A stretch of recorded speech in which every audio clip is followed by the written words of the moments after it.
Evening, George. Mother Earth, Mother Tongue, mother of all talk shows. I think that says it all about mothers.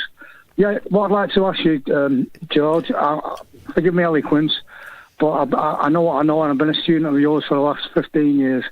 But I recently went to see Jeremy Corbyn, and do you think he was the last hope with the state of Britain now for Britain?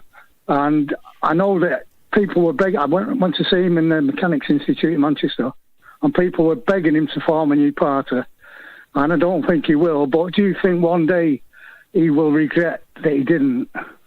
And I know you did. You put out a plea to him on your show. Yeah, I mean that's a deep and important question, at least for us in Britain. It's becoming less of an important question with every day that goes by, because if Jeremy had left in 2019 when he was overthrown, then he would have left with a very large number of people, hundreds of thousands of people. And he would have been he would have been 6 years younger than he is now. I mean, I'm 70, he's 77, I think. So years matter when you get to our age. I know that that's young for American politics, but it's old for British politics. The opportunity was lost. The reason for leaving was very clear then, it's less clear now. The numbers would have been greater, and Jeremy's vivacity would have been that much more powerful. Now, 6 years on, the continued failure to lead a breakaway, to launch something new, is, I think, quite debilitating. And I think that the hour has passed for Jeremy, and will soon pass for me. And a new generation of people will have to begin again. And it's a great pity. It's a case of what might have been. And say that not as a reproach to him, as much as condemnation of those who betrayed him.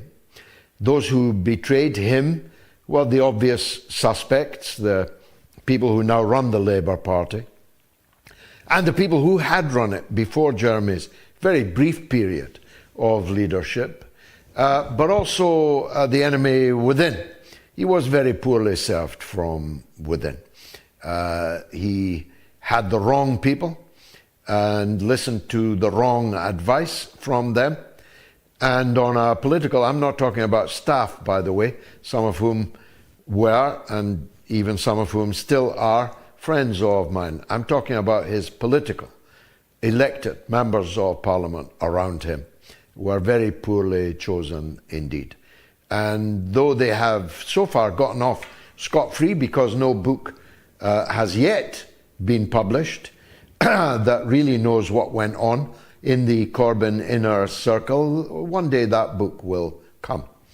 And I hope that that book will pull no punches, and that it will expose those very close to Corbyn, whose perfidy, whose betrayal brought the House down, surely more effectively than the enemy without.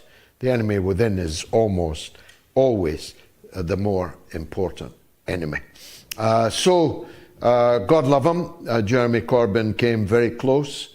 He came within, I think, around 3,000 votes only of being Prime Minister of Britain.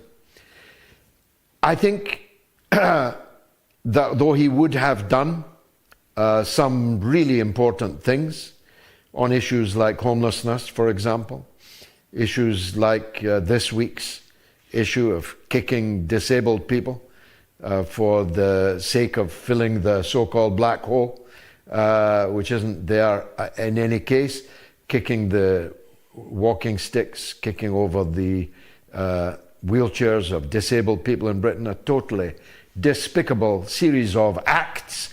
Jeremy would never have done any of these things. He would not have acted in the way that the British government today acts in the face of the genocide going on in Gaza. Far from it. Jeremy's life's work, in a way, could, if you had to boil it down to one thing, it would have been his fidelity to the Palestinian cause. So in that regard, Jeremy Corbyn, Prime Minister, would have been a very different Prime Minister indeed. But I don't think he would have lasted. I don't think it would have lasted for long. It would already have been over because the Labour Party would have ensured that it was over long before now. You cannot just stick a good guy at the head of a parliamentary army of deeply rotten individuals. They would probably have burst his tires on his bicycle on his way to the palace to become Prime Minister. Because Jeremy wouldn't have travelled in a limousine, he would almost certainly have cycled there. He's that sort of guy. They would definitely have brought his government down at the first opportunity to do so. We had dual power in the Labour Party at that time. Jeremy was the overwhelming choice. Well, not overwhelming, but the choice of about 60% of the Labour Party's membership, which was then very large. But there was always 40% against him. But 60 is good, and he was their choice. But the MPs, who are the day-to-day, if you like, the day-to-day cadre that the leader has to lead, were completely against him. 90%, maybe 99% against him. So it wouldn't have lasted. So it wouldn't have changed for long, everything. But it would definitely have made a difference. It would definitely have been a huge step forward, which, though reversed, would have been a benchmark, a beachhead that could have been built upon. But there is no profit in waiting for Godot, no profit in waiting for Jeremy Corbyn. As you said, he's not going to form a new party, and even if he did, the people with whom he would be forming it would not be capable of taking us much further forward. We, on the other hand, in the Workers' Party of Britain, scored the biggest vote of any socialist party in the history of the United Kingdom last July. 210,000 votes. Indeed, no party like us has ever got half that number of votes before. And we did it in the teeth of a complete blackout on the media, in the debates, in the opinion polls. The only place you could find us was in the bookmakers' odds, because they knew better than the pundits appeared to just how strong we were in certain areas. We didn't win any parliamentary seats, including my own, but we came second in a group of places that we will come first in next time. And other independents also came very close. But we came within 500 votes of winning against Jess Phillips, the hated Harridan in Birmingham. We came within 1,200, 1,300 votes of winning in several other places, including my own.